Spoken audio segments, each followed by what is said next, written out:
स्वामी जी, आपके जितने एपिसोड सुने उससे एक चीज प्रूव हुई कि आत्मा की हाजिरी, आत्मा की प्रेजेंस, चेतन की प्रेजेंस से ही कुदरत का कानून लागू होता है। चेतन है तो ये शरीर जो मिश्र चेतन है काम करेगा, नहीं तो मुर्दा है। भगवान महावीर के समय भी ये प्रश्न पूछा गया, कई बार पूछा गया कि भगवान बताइए कि इस आत्मा को क्या व्यवस्था हुई, कब से ये कर्मों के बंधन में आया और क्यों आया। तो हम आपसे ये जानना चाहते हैं कि आखिर ये चेतन तत्व इतनी कॉम्प्लिकेसी में क्यों फंसा कि उसको भुगतान करावे, बंधावे, हाजिरी दे, जबकि वो तो मुक्त है और मुक्त रहना चाहता है, मुक्ति में जाना चाहता है। हम इस बात को, ये बहुत गहरा प्रश्न है, तो आप थोड़ा इस पर प्रकाश डालिए। बहुत अच्छा, बहुत सुंदर प्रश्न है, धन्यवाद। सबसे पहली बात यह है कि आत्मा चेतन है, अविनाशी है और सभी प्रकार की अनंत शक्तियों वाला आत्मा है। फिर इस दुनिया की सृष्टि में क्यों फंसा? सबसे पहली बात, यहां मैं जैन धर्मों का आधार लेता हूं। जैन धर्म के अंदर बताया है कि आत्मा की बिगिनिंग निगोद से हुई है।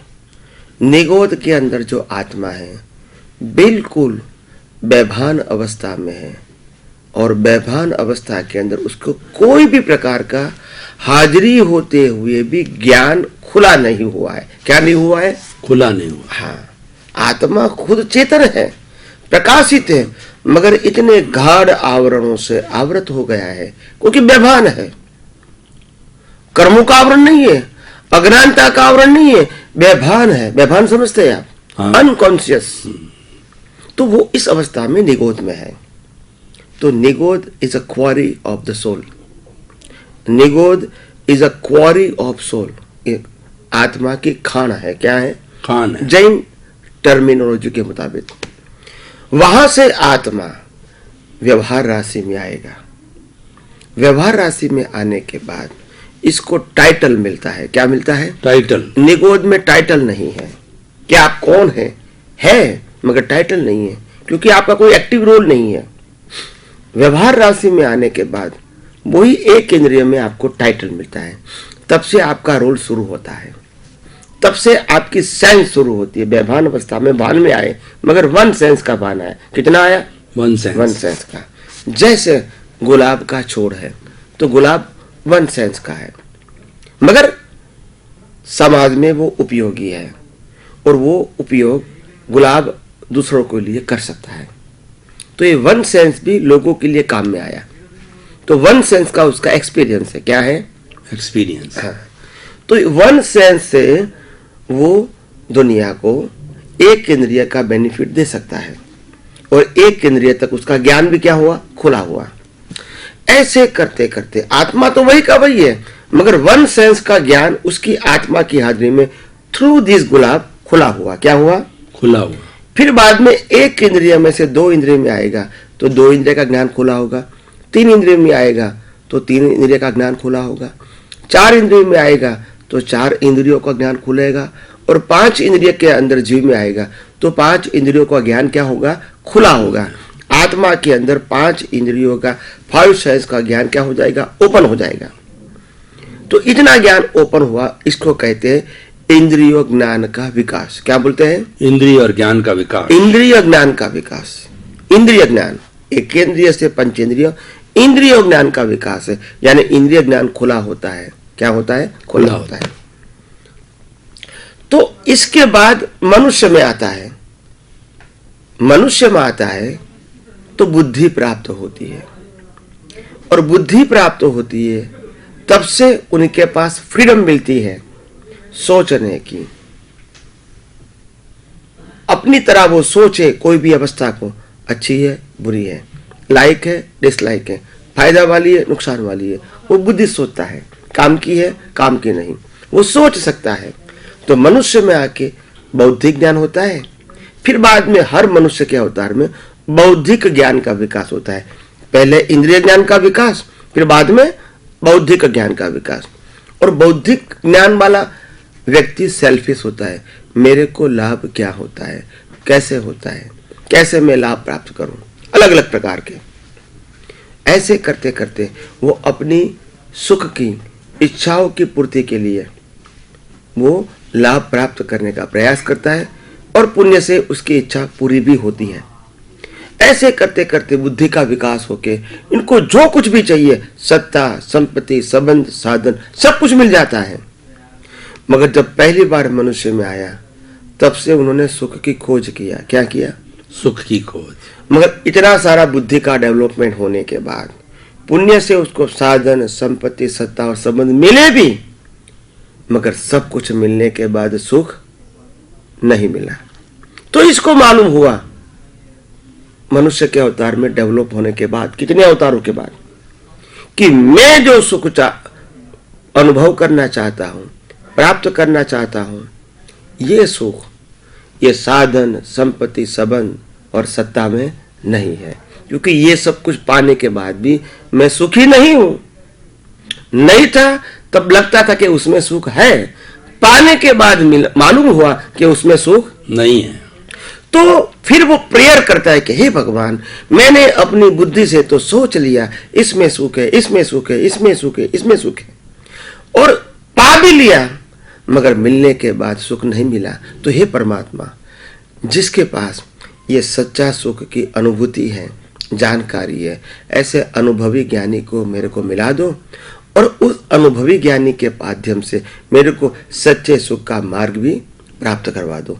ऐसी भावना बट नेचुरल हो जाती है। क्या हो जाती है? बट नेचुरल, क्योंकि और कोई ऑप्शन नहीं है। तो ये भावना करते हैं, नेक्स्ट बर्थ में उसको ऐसे अनुभवी ज्ञानी उनकी भावना के मुताबिक मिलते हैं, और मिलते हैं तो उसको मार्ग मिलता है, और जब मार्ग मिलता है तभी उसको मालूम होता है कि आखिर सच्चा सुख तो बाहर नहीं, इंद्रियों के नहीं, अंदर नहीं, साधनों के अंदर नहीं, संपत्ति के अंदर नहीं, सत्ता के अंदर नहीं, सुख तो मेरे अंदर यानी आत्मा के अंदर है। मगर आज तक मेरी मिथ्या ज्ञान और मिथ्या दृष्टि से मोहनीय कर्म के वश बाहर सुख ढूंढने का प्रयास किया। कई अवतार गंवाने के बाद आज मेरे को सम्यक दृष्टि, पॉजिटिव विजन, राइट विजन मिला। मालूम हुआ कि सुख तो आत्मा में है और मैं ही आत्मा हूँ, और सुख वो आत्मा का स्वभाव है, वो पाना नहीं है, जो है इसको सिर्फ अनुभव करना है। इसके लिए दृष्टि चाहिए, मन, वचन, काया, और बाहर के कोई उपकरण, क्रियाकांड की जरूरत उसमें नहीं है। सच्चा सुख, आत्मा का सुख अनुभव करने के लिए बराबर है। अभी ये ज्ञान प्राप्त हुआ, बाद में मालूम होता है कि आखिर अज्ञानता के वश मैंने कितने अवतार बिताए सिर्फ सुख प्राप्त करने के लिए। आज इस अवतार में मेरे को दृष्टि मिली कि सुख तो मेरे पास है, वो मेरा स्वभाव है, मगर वो अंदर है, मगर ये दृष्टि मेरे पास नहीं थी। आज मालूम हुआ कि दृष्टि की वैल्यू क्या है।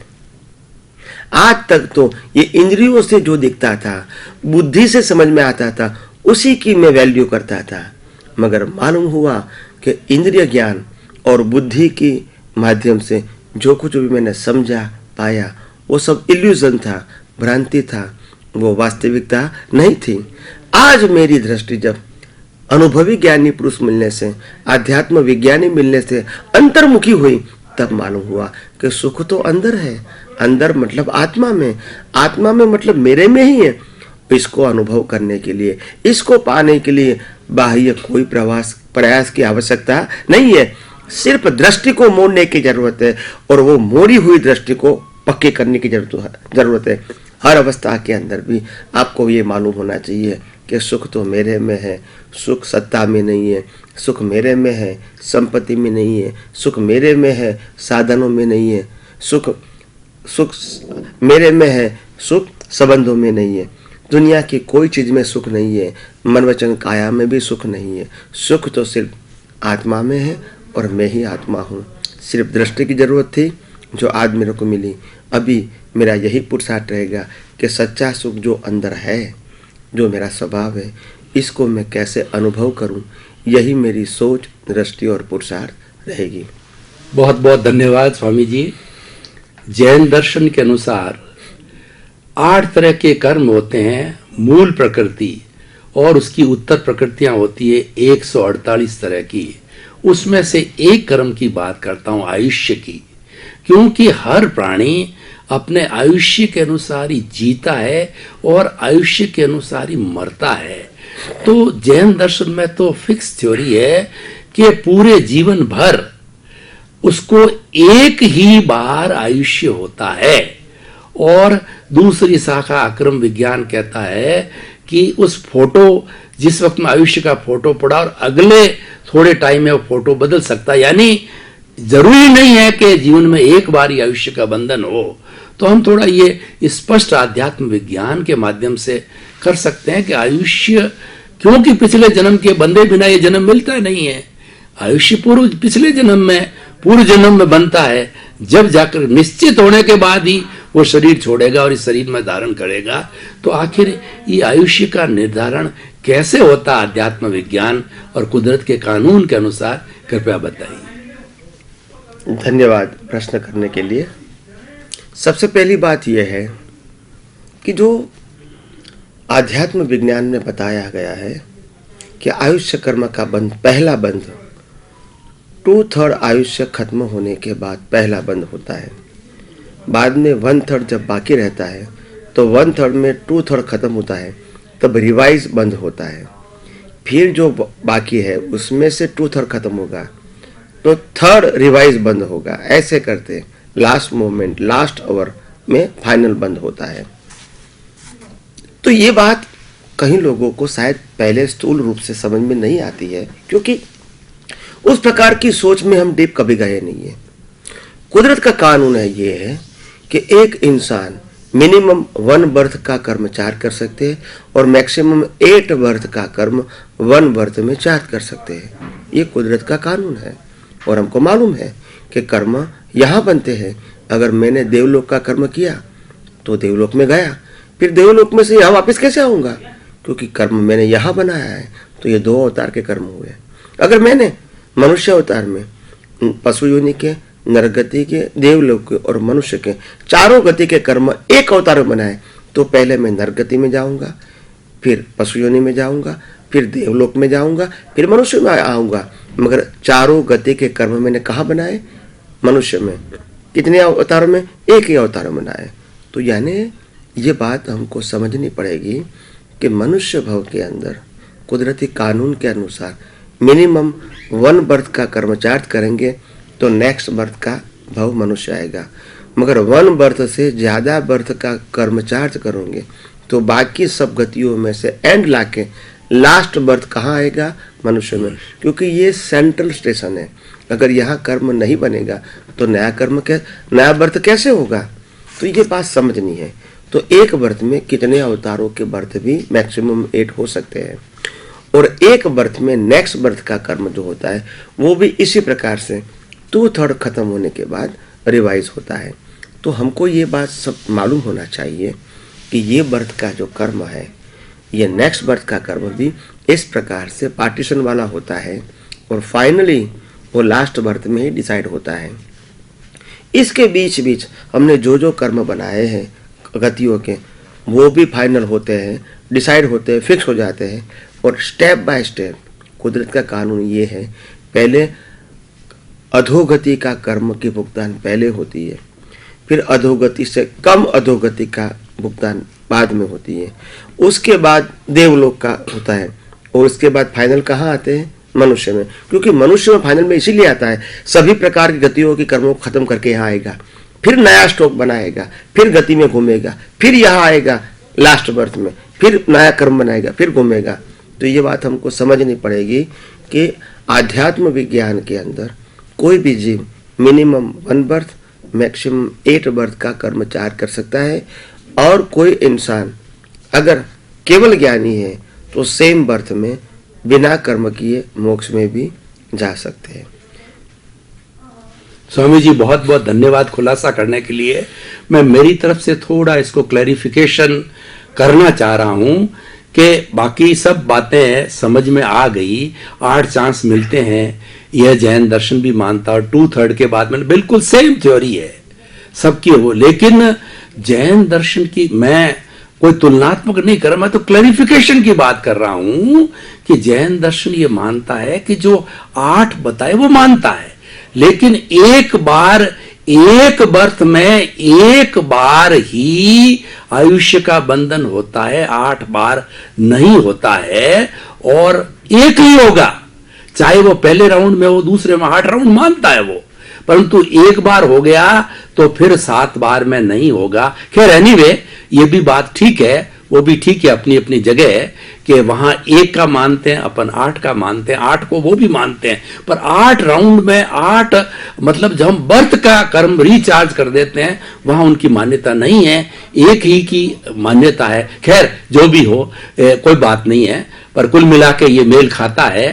तो स्वामी जी, अब हम थोड़ा कर्म सिद्धांत को जो है कुदरत के कानून से जोड़ते हैं। कर्म सिद्धांत पौद्गलिक है, जड़ है, और अब हम इसको इस रूप में लेते हैं कि हम पिछले बर्थ में नहीं, आपकी जो मान्यता है इसका पहले मैं क्लैरिफिकेशन दे दूं ताकि दर्शकों को भी कंफ्यूजन नहीं रहे। हाँ बोलिए। सिंपल बात यह है, हम कर्म चार्ज कर सकते हैं और हम इस चार्ज किए हुए कर्म को मिटा भी सकते हैं, इसीलिए प्रायश्चित बताया है। क्या बताया है कि अगर 5 साल की उम्र हमने कर्म किया है और आज मेरी उम्र 50 साल की है, तो इस कर्म को मैं इरेज भी कर सकता हूँ, इसीलिए प्रायश्चित बताया। क्या बताया है? प्रायश्चित। अगर प्रायश्चित शब्द नहीं होता है तो हम करेक्शन नहीं कर सकते हैं, तो मैंने कर्म किया तो भुगतान करनी ही पड़ेगी, मगर ऐसा नहीं है।